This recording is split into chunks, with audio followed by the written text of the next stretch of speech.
Kufanya analysis ya matokeo yako ya shule, kujua GPA, kuhesabu A ziko ngapi, division ziko ngapi kwa wasichana, kwa wavulana na jumla yake.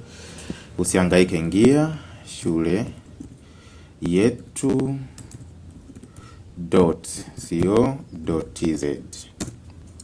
Then chagua kwenye analyze NECTA results. Hapa andika shule yako au namba ya shule yako.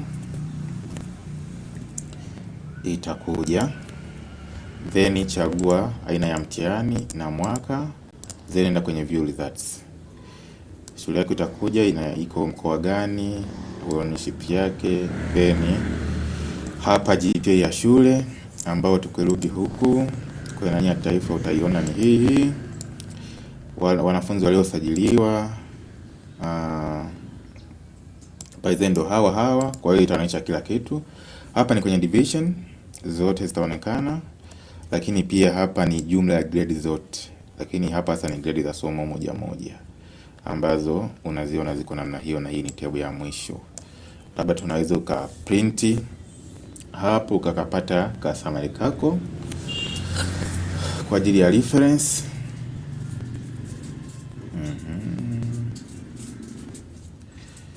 Tuona hapa na load, kwa kisha ka print katakuwa katika mfumo huu ambao subiri ni nani hapa, ni save.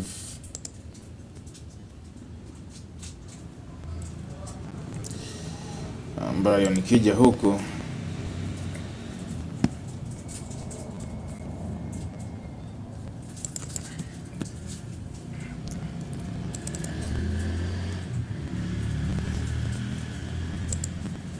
ikija kufunguka, hii ni PDF ambayo unaweza ukasave hata kwenye simu pia, ina save vizuri tu. Kwa hiyo hii unaweza ukatembea nayo na inakupa almost kila kitu. Kwa hiyo unaweza pia ukarudi nyuma katafuta shule yako, labda ni hii, ukabadilisha hata mwaka wa nyuma zaidi, ukaangalia matokeo yake namna zote. Lakini cha mwisho, mfumo wetu huu ni mfumo sio tu wa analysis ya matokeo, ni mfumo kwa ajili ya shule pia.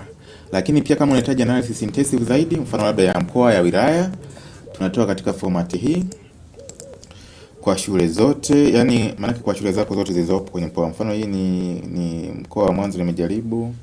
Kwa hiyo itakuonyesha shule zako zote za Mwanza, mobility, GPA zimepanda zimeshuka za mwaka huu na mwaka jana.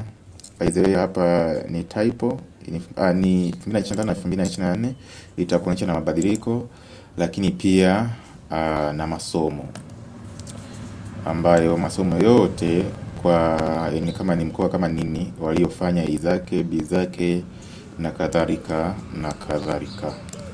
Kwa kama unahitaji hiyo tunaweza kuwasiliana. Cha mwisho kabisa, mfumo wetu huu ni mfumo kwa ajili ya shule, kwa ajili ni information management system ambayo bado tunaumalizia kidogo, tuna kama siku 3 siku 4 hivi itakuwa hewani. Sasa hivi bado tuko kwenye majaribio.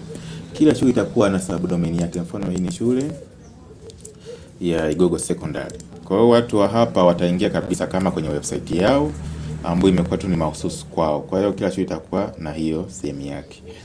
Kutakuwa na username na password yako ambayo hapa mfano ni login. Hapa bado siweka wanafunzi, muonekano wake utakuwa na namna hii. Hapa utakuwa na wanafunzi wako watakuwepo hapa. Hapa ni enrollments kulingana na mwaka, kuna walimu, kuna masuala ya academics, madarasa, kuna mitihani, kuna michango kama utafanya michango, kuna kutengeneza duty roster, kuna NECTA analysis. Mfano kwa huu naye kama ukishaingia una uwezo wa kufanya NECTA analysis yako humu ukiwa ndani. Na pia itaweza kukuletea. Kwa hiyo sina yenyewe inakuja, lakini tuna user management, tuna setting na kadhalika. Kwa hiyo